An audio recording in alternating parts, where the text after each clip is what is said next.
தனித்தனியா கோயில் குளம் அலைவதும் எதுக்கு அம்மாவின் பாதத்தில் கற்பூரம் கொளுத்து ஆனந்த கண்ணீரில் அபிஷேகம் நடத்து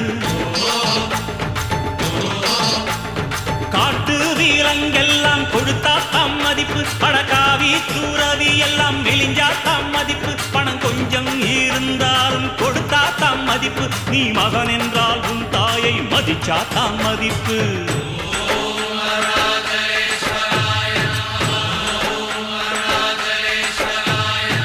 தனக்கென வாழ்பவன் இருக்கையில் இறக்கிறான் பிறக்கென வாழ்ந்தவன் இறந்துமே இருக்கிறான் உன்னை விடவும் எனக்கு வேறு உறவு இல்லையடா என்னை என்றும் வாழ வைக்கும் தெய்வம் தெய்வம் நீயடா அதாண்டா இதாண்டா அருணாச்சலம்